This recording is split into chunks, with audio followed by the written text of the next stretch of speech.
traffic ngayon. Sobrang traffic. Galing kami sa isang dorm. Nagtinda kami doon.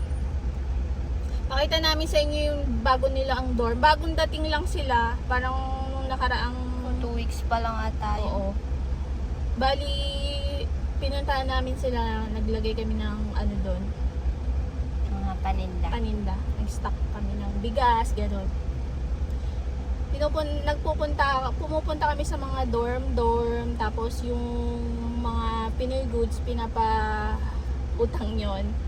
Tapos, after 1 month, Tuwing sahod, ang babayad. babayad. Yun po. Pakita namin sa inyo yung dorm nila, parang bagong gawa. Pero hindi lahat ng dorm ganun yung style Ito yung bagong dorm ng bagong dating, ganun yung nakuha nila. Yung iba kasi single bed lang. Ngayon dyan is double deck. Pero maganda. Maayos. So, may mga dala din kami. May mga nag-order din. Yeah, yun. Sobrang traffic. Tapos, ang init. Init.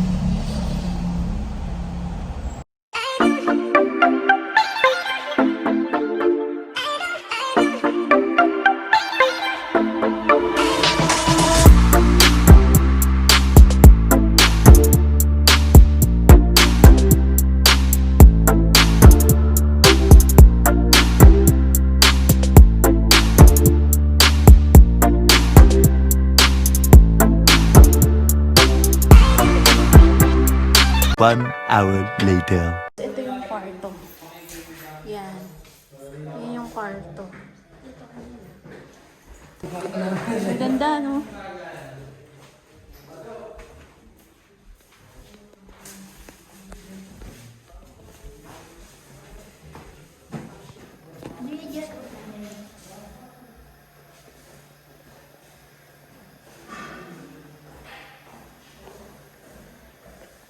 Ito yung CR nila. Yan, shower. Hoy, meron pa dun sa taas. Ayan. Ayan yung kwarto. Tig-apat sila sa isang room. Ito yung kusina nila. Meron pa din sa taas. Yan. Ayan yung door nila. Tapos, ayan, nag-deliver kami. Pinoy Mark. Ayan sila, bagong dating sila. Mamaya pagdating ng mga bago. Ito yung ginagawa namin. Ayan yung yung may-ari ng Pinoy Mark. Ito yung ginagawa namin. Pumupunta kami sa dorm. Ayan, nagtitinda kami. Ayan, pwede po yan lista. Ayan guys, napapansin nyo. So, guys, panoorin nyo kami. Yes!